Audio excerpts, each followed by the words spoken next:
7 titres de champion du monde, 91 victoires en Grand Prix de Formule 1, Michael Schumacher était sur le circuit un monstre comme on en avait rarement vu. Coureur phare de la Scuderia Ferrari, celui que l'on nommait le Baron Rouge, le Diable Rouge ou encore Kaiser, a été reconnu dans le monde entier pour ses performances et sa personnalité unique. Il semblait inarrêtable et enchaînait les victoires et les consécrations. Malheureusement, le dimanche 29 décembre 2013, il va être victime d'un dramatique accident qui changea brutalement le cours de sa vie.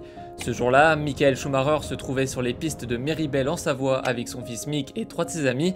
La journée venait à peine de commencer quand Michael heurta de plein fouet l'arête d'un rocher, la tête la première.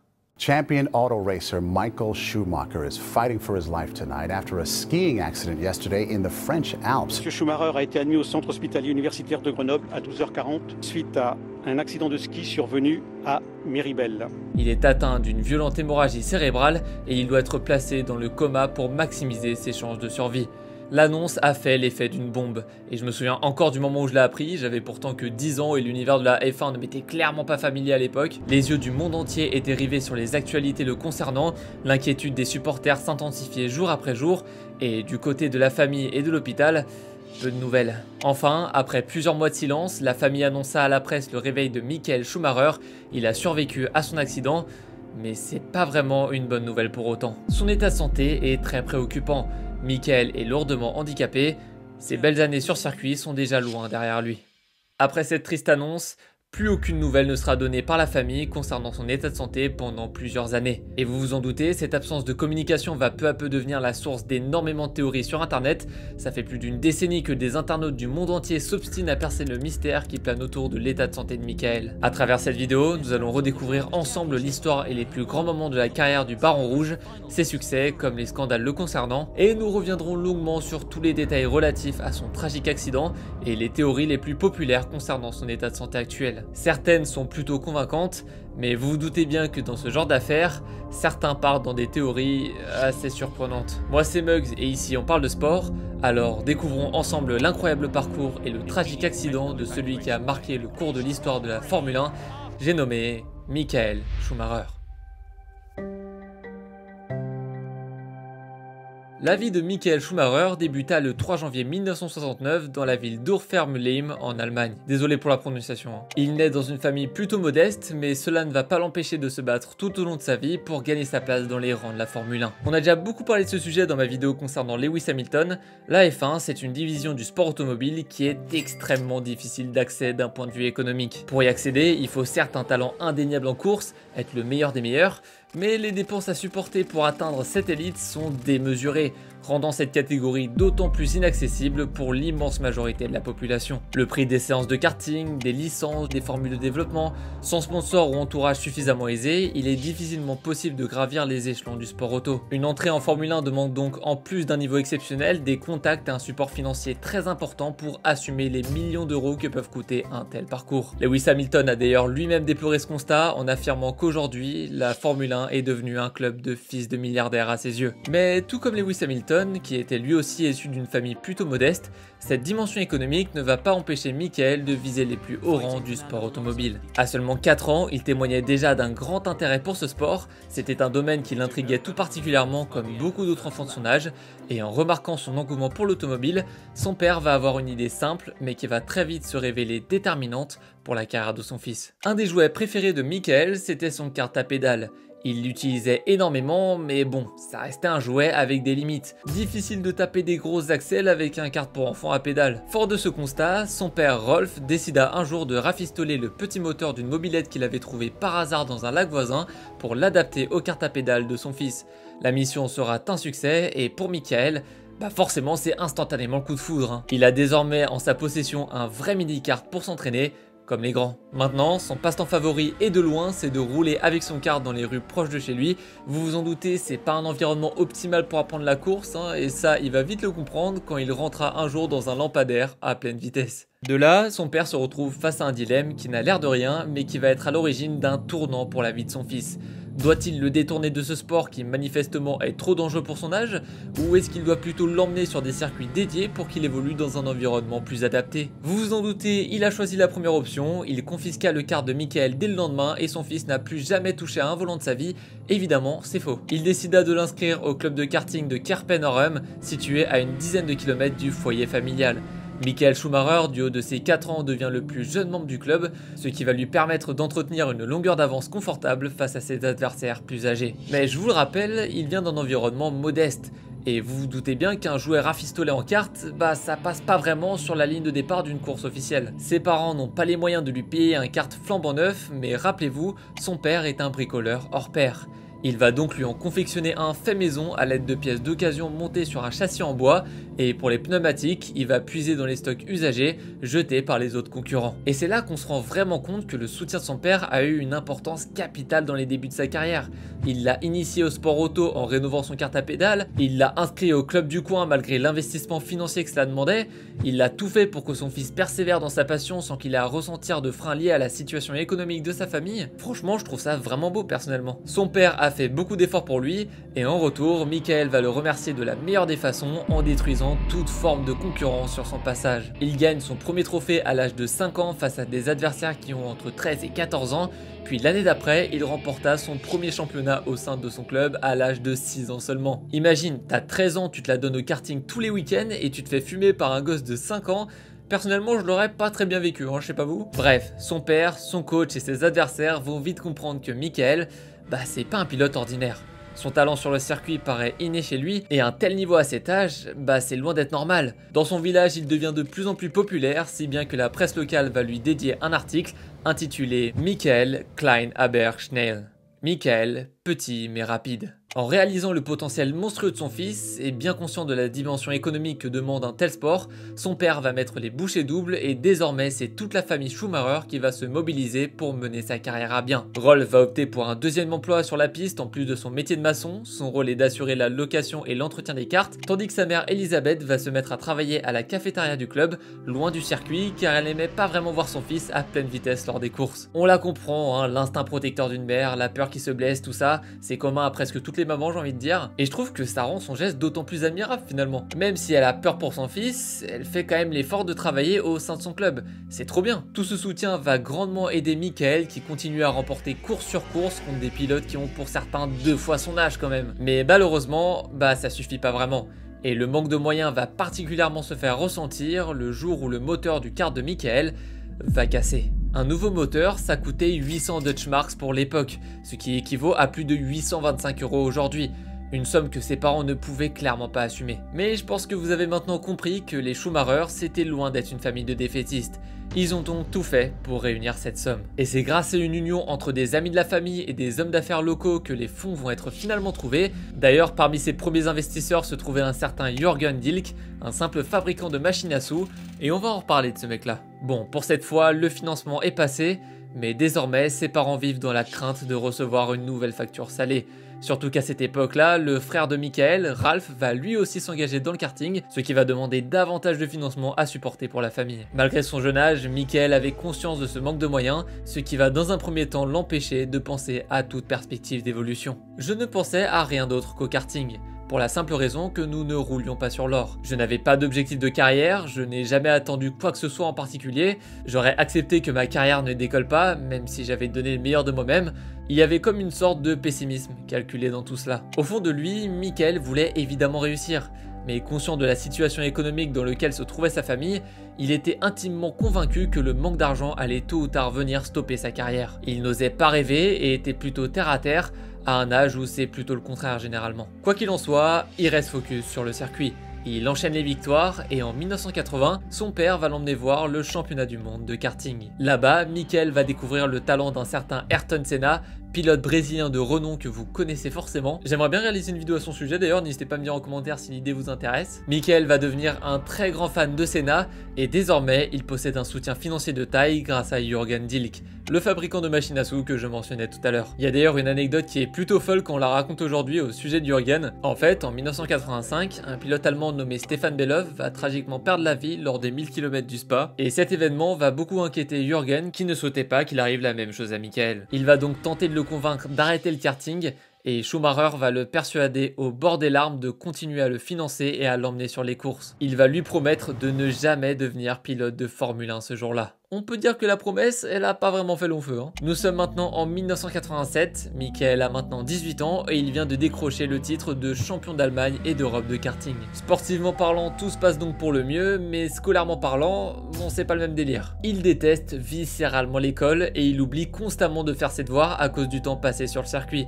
Pour vous donner une idée, la seule matière qui l'intéressait c'était l'anglais, uniquement pour le fait que c'est une langue importante à maîtriser dans l'industrie du karting. Et à côté des cours, il va suivre une formation de mécanicien pour gagner en expertise et pour mieux décrire le comportement d'une voiture selon ses propres dires. Il va finalement réussir à ramener un diplôme à la maison pour soulager ses parents, car même s'il est excellent sur le circuit, il est encore très loin de vivre de la course. Mais il s'en rapproche jour après jour et grâce à ses nombreuses distinctions, il va attirer l'attention d'un certain Willy Weber. Willy, c'est le patron de l'écurie de Formule 3 WTS. Et en découvrant le talent de Michael, il va avoir envie de lui donner sa chance. Ce garçon mérite une chance tellement il est bon. Tout ce qu'il fait semble être un jeu d'enfant. Il est si léger, si souverain, il a forcément quelque chose en lui de particulier. Pour Michael, passer à la Formule 3 serait un pas de géant pour sa carrière. Et si l'écurie de Willy le sponsorise, il n'aura plus à se soucier du financement de sa carrière, l'opportunité elle est dingue. Pour le tester, Willy va lui offrir en 1988 une séance d'essai au volant d'une Formule 3 sur le mythique circuit du Nürburgring. Malheureusement, lors de ce test, Michael va se cracher avec la monoplace au bout du 5e tour. Heureusement, il va bien, mais la voiture est lourdement abîmée. Michael, à ce moment-là, il pense que c'est foutu, mais Weber, il est toujours autant convaincu qu'il tient un futur prodige de la Formule 1. Le gars était franchement visionnaire, faut se l'avouer. Il va donc faire réparer la monoplace pour que Michael poursuive les essais, et il a d'ailleurs très bien fait, car lors de ses essais, il va battre d'1,5 seconde le vainqueur du championnat d'Allemagne de Formule 3 de l'époque, et ce, en séance d'essai. Enfin, je sais pas si on se rend compte. Forcément, il en fallait pas plus pour Willy, qui va l'engager sur le champ, bien conscient qu'il venait de tomber sur une perle rare. Michael se lance donc en Formule 3 et en 1989, avec 2 victoires et 7 podiums, il devient vice-champion d'Allemagne de Formule 3. On va maintenant un peu accélérer le rythme. En 1990, il signe avec l'écurie allemande Mercedes-Benz pour rejoindre l'équipe sport prototype Sauber Mercedes et s'essayer à l'endurance. Lors de cette courte période, il va concourir en DTM. L'année d'après, il va participer aux 24 heures du Mans accompagné de 2 coéquipiers allemands et autrichiens. Ils finiront 5e après plus de 355 tours. Et cette même année, Michael arriva enfin aux portes de la F1. Comme je vous le disais, il n'avait jamais vraiment espéré atteindre ce stade durant sa jeunesse, mais grâce au fort soutien de son entourage et notamment de Willy Weber, Michael Schumacher l'a fait. Il est désormais pilote de Formule 1 et il compte bien faire ce qu'il a toujours fait, à savoir dominer.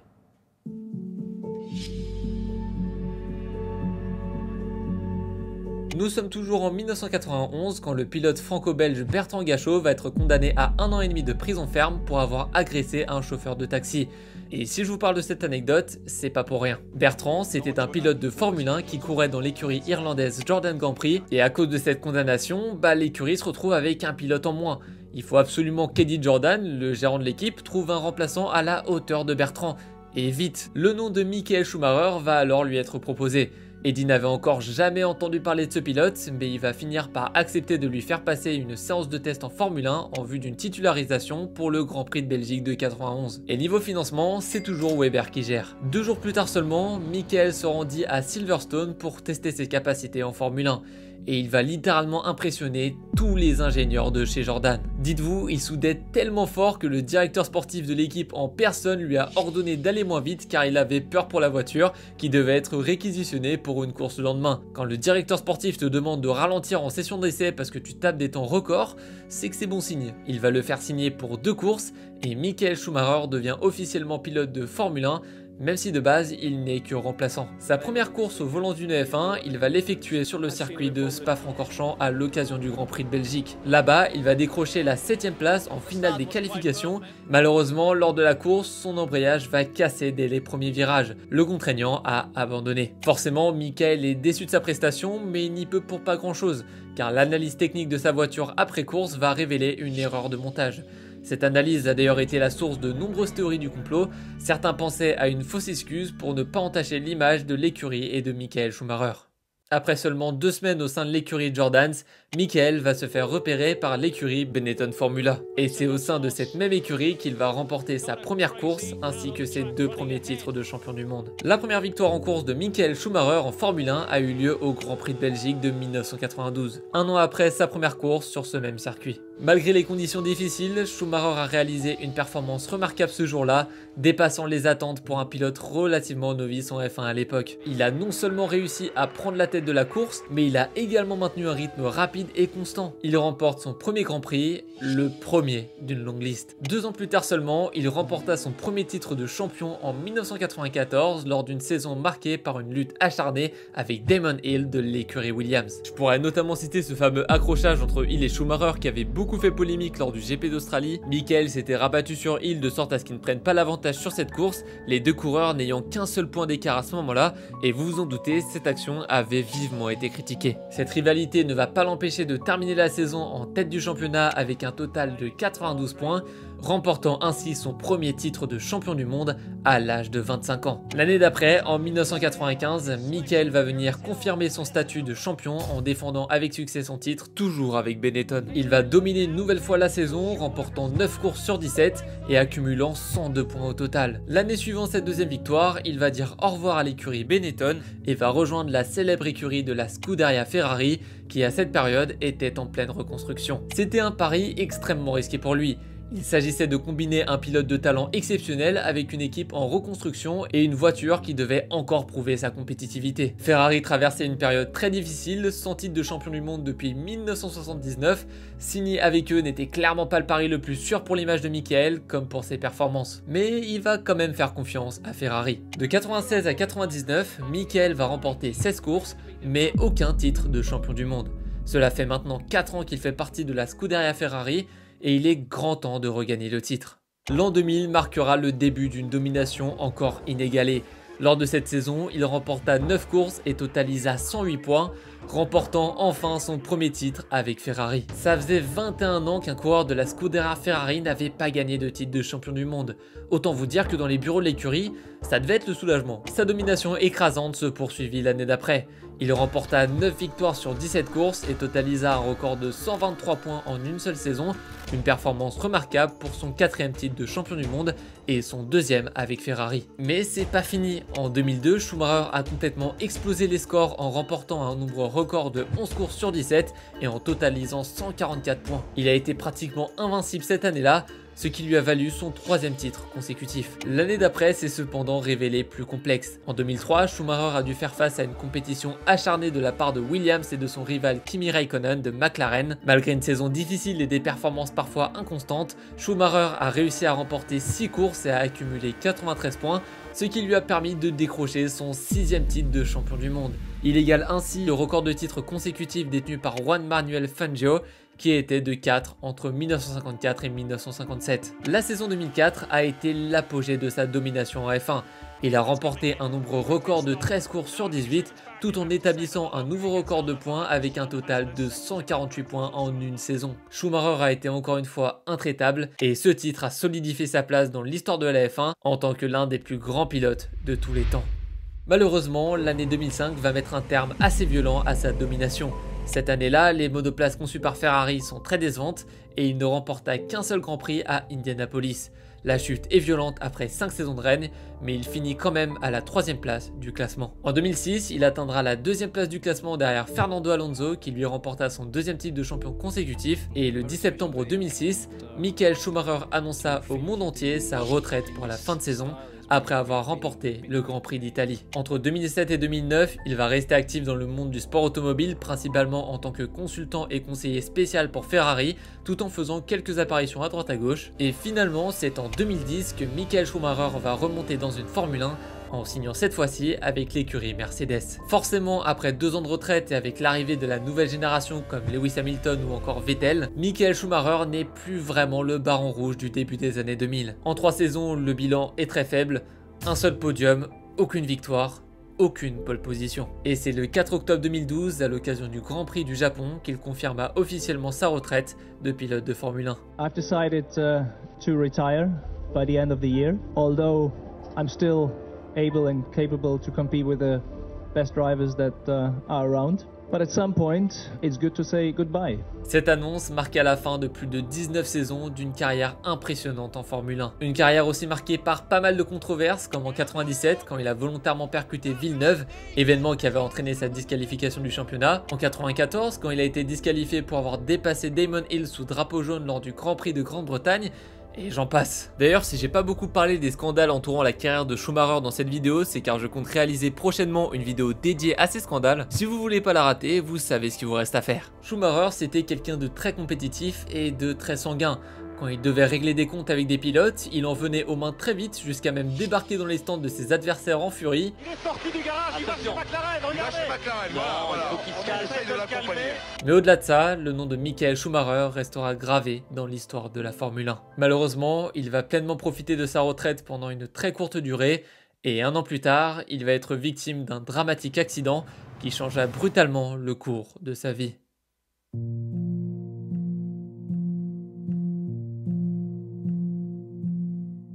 Nous sommes le 29 décembre 2013. Comme beaucoup de passionnés de sport d'hiver, Michael Schumacher appréciait beaucoup la montagne et passait souvent du temps avec sa famille dans les stations de ski. Ce jour-là, il skiait avec son fils Mick, alors âgé de 14 ans, dans la station française de Méribel. Il est environ 11 h du matin, la matinée se passe pour le mieux et Michael profite de ses vacances bien méritées, mais lors d'une descente en hors-piste, il va perdre l'équilibre suite à un virage mal négocié et il finira sa course en percutant de plein fouet l'arête d'un rocher, la tête la première. Le choc était si violent que son casque éclata en 3 morceaux. Selon les nombreux sauveteurs qui sont intervenus sur les lieux de l'accident, Michael semblait sonner mais toujours conscient. Un pré-diagnostic plutôt rassurant aux premiers abords, mais son état va très vite se dégrader. Dans un premier temps, Michael va être héliporté dans le centre hospitalier d'Albertville-Moutier avant d'être évacué vers le centre hospitalier universitaire de Grenoble où il subira une lourde opération chirurgicale durant l'après-midi. À Grenoble, les médecins vont lui diagnostiquer une lésion cérébrale grave et Schumacher va être immédiatement placé dans un coma artificiel pour réduire sa pression intracrânienne. Il va être emmené au bloc opératoire pour une opération délicate visant à évacuer un caillot de sang logé dans son cerveau. Cette intervention, elle n'est pas sans risque et son pronostic reste incertain. À ce moment-là, le monde entier va apprendre les détails de cet accident par les autorités locales et les communiqués officiels de l'hôpital. L'annonce avait créé une véritable onde de choc, je m'en rappelle encore très bien, et tout le monde attendait patiemment des nouvelles sur son état de santé. À l'hôpital, tout le personnel est pessimiste. Ils savent que les dégâts sur le cerveau de Michael sont pour la plupart irréversibles, et si un jour il se réveille de son coma, il se retrouvera sûrement lourdement handicapé, et ce pour le restant de ses jours. Son pronostic vital va être engagé le soir même et les espoirs vont s'amincir jour après jour. Le lendemain, les médecins du CHU de Grenoble vont préciser à la presse que l'état de Michael est toujours aussi critique, son pronostic vital étant toujours engagé. Mais cette fois-ci, il y a quelques signes d'espoir. Le scanner de ce matin montre des signes de légère amélioration. La situation est mieux contrôlée qu'hier. On ne peut pas dire qu'il soit hors de danger, mais on a gagné un peu de temps dans son évolution. C'est ce que déclara le chef du service de réanimation ce jour-là. Un mois plus tard, le 30 janvier, son attaché de presse va annoncer que le service de réanimation du CHU de Grenoble se prépare à une éventuelle sortie du coma pour Michael. Mais les prévisions sur son état de santé après réveil restent incertaines. Ce qui est d'ores et déjà sûr, c'est que plus rien ne sera jamais comme avant. Après cette annonce, silence radio pendant plus de 6 mois. L'attente se faisait longue et devenait insoutenable pour ses plus fervents admirateurs. Personne ne savait s'il était encore dans le coma, s'il était réveillé ou s'il était décédé. Mais enfin, le 16 juin 2014, son attaché de presse va annoncer au monde entier que Michael Schumacher est enfin sorti du coma et qu'il a quitté l'hôpital de Grenoble depuis peu. Mais quant à son état de santé, aucune information ne va être partagée. Est-ce qu'il peut se déplacer, se lever, parler, communiquer, voir, entendre ? On n'en sait rien et c'est voulu. Encore aujourd'hui, la famille de Michael veut éviter à tout prix d'alimenter les rumeurs et d'être les victimes d'une trop grande intrusion médiatique qui nuirait à leur vie privée. Et ça se comprend totalement. En septembre de la même année, Michael Schumacher va enfin pouvoir regagner son domicile. Un magnifique manoir situé sur les rives du lac Léman pour recevoir ses soins directement chez lui. Un véritable petit hôpital va être installé au sein de sa villa et certains médias vont estimer le prix de ses soins à plus de 191 000 € par semaine, soit plus de 10 millions d'euros par an. Des sommes qui ont fait beaucoup réagir à l'époque. En 2016, après plus de 2 ans sans aucune nouvelle concernant l'évolution de l'état de santé de Michael, l'avocat de la famille Schumacher va déclarer que Michael ne peut toujours pas marcher ni se tenir debout seul, 3 ans après son accident. Tout le monde comprend alors qu'il se trouve probablement dans un état végétatif. Pour faire simple, un patient en état végétatif, c'est une personne qui semble éveillée, mais qui n'a pas de conscience de soi ni de son environnement. Les personnes dans un état végétatif peuvent ouvrir les yeux, bouger ou même avoir des cycles de veille et de sommeil, mais elles ne montrent aucun signe de conscience, de réponse à des stimuli ou de capacité à communiquer. Ouais, c'est un état vraiment terrible, mais c'est malheureusement une réalité pour beaucoup de personnes. Bref, finissons cette partie en prenant en note toutes les dernières actualités rendues publiques concernant l'état de santé de Michael Schumacher avant de passer aux théories les plus populaires. Nous sommes maintenant en avril 2021, plus de 7 ans après l'accident de Michael, quand son manoir va être mis en vente par son épouse Corinna, une décision supposément prise pour pouvoir continuer à financer les traitements de Michael Schumacher,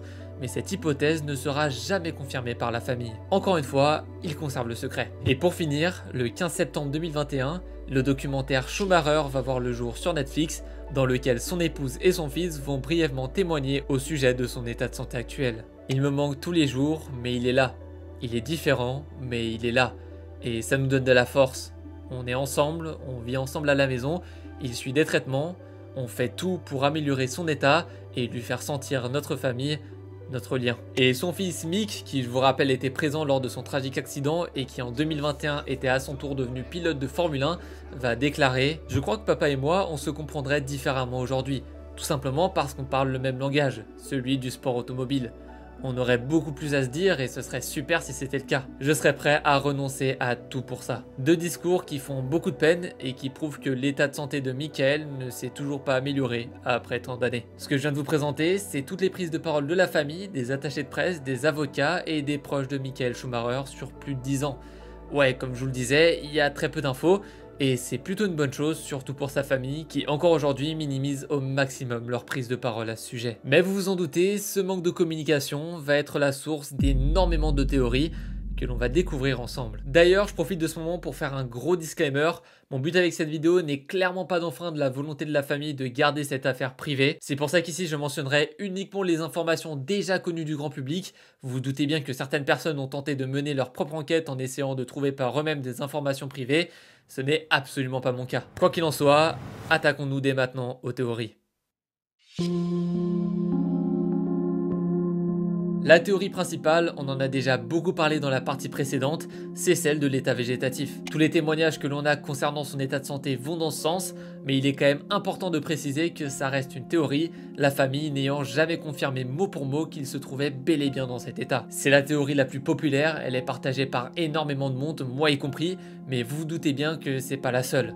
Avec les années, de nombreuses théories moins populaires et parfois complotistes se sont développées autour de l'état de santé de Michael. Tout d'abord, lors de son hospitalisation et de sa mise dans le coma, beaucoup vont suspecter une mort cachée. En février 2014, 2 mois après l'accident de Schumacher, certains médias vont révéler que la phase de réveil de Michael aurait été interrompue, ce qui l'aurait fait replonger dans un coma artificiel profond à nouveau. Beaucoup vont prendre cette information comme le signe d'un potentiel décès caché, mais le manager de Michael va très vite démentir la rumeur. Mais encore aujourd'hui, certains sont toujours persuadés que sa famille garde le secret sur une supposée mort de Michael pour des raisons financières ou légales. Certes, cette théorie est partagée par une très faible minorité, mais elle existe et circule encore aujourd'hui. À l'opposé de cette théorie, certains suggèrent que Michael Schumacher se porterait en réalité beaucoup mieux que ce qui est communiqué au public, et que son état de santé serait caché pour qu'il profite d'une retraite tranquille, loin des médias. Certains s'appuient notamment sur le fait qu'avant son accident, Michael avait comme désir de disparaître loin des médias. Cette théorie bien plus optimiste, on aimerait y croire, mais quand on écoute les prises de parole de son fils et de sa compagne, cette théorie, elle tombe très vite à l'eau. Et je vais vous laisser sur une dernière théorie qui fait très peu l'unanimité mais qui existe quand même. Certaines personnes avancent encore aujourd'hui que l'accident de Schumacher n'était pas un simple accident de ski, mais plutôt le résultat d'un complot délibéré pour nuire à sa personne. Selon eux, l'accident serait en réalité une attaque perpétrée par des concurrents directs de Michael ou par des proches à lui à cause de conflits d'intérêts ou de rancune cachée. Vous connaissez la chanson, à chaque fois qu'une personne publique est victime d'un grave accident, ce genre de théorie se répand très vite. Par exemple, exemple, dans ma vidéo expliquant la disparition tragique de Kobe Bryant, je suis tombé sur une montagne de commentaires de personnes défendant corps et âme la théorie du meurtre organisé par des concurrents pour le faire disparaître. Et ce qui pose problème avec l'affaire de Michael Schumacher, c'est qu'on a tellement peu d'infos connues sur son état de santé qu'il est extrêmement facile de tomber dans le complotisme. Le meurtre caché, la tentative d'assassinat par des concurrents, le fait même qu'il serait en bonne santé et caché de tous loin de la Suisse. Encore une fois, je vous invite vraiment à prendre des pincettes sur toutes les actualités non officielles concernant son état de santé, et c'est aussi pour ça que j'ai uniquement basé les recherches de cette vidéo sur les communiqués et les prises de parole officielles de la famille. Pour résumer la situation, à cause de ce manque d'informations, certains tombent dans le cercle vicieux du complotisme et d'autres tentent par tous les moyens de soutirer des infos privées au sujet de Michael à ses anciens managers chez Ferrari, ses proches, ses avocats ou encore ses attachés de presse, et ce depuis plus d'une décennie déjà. Et personnellement, je trouve que ce manque de communication de la part de ses proches, finalement c'est carrément préférable pour Michael. À chaque fois qu'ils remettent le sujet sur la table, ça ne fait qu'alimenter les théories sur les réseaux sociaux et ça attire toute l'attention médiatique sur eux, ce qui est littéralement l'inverse de l'effet recherché. Ils veulent surtout qu'on les laisse tranquilles, la situation étant suffisamment difficile à vivre de leur côté. Ce qu'il faut retenir, c'est que Michael Schumacher était un pilote d'exception, quelqu'un qui, de par son assiduité et son caractère, avait réussi à s'imposer en Formule 1 comme l'un des meilleurs coureurs de l'histoire de ce sport, et respecter sa carrière, ça passe par le respect de sa vie privée et de celle de sa famille. Si ce mini-documentaire vous a plu, je vous invite à découvrir celui que j'ai réalisé sur le parcours de Lewis Hamilton ou encore sur la disparition de Kobe Bryant. Je vise les 300 000 abonnés cette année, un objectif de taille, alors si c'est toujours pas fait, je t'invite à t'abonner. 90% d'entre vous n'y pensent malheureusement pas, et croyez-moi, ça soutient énormément. Allez, à la prochaine!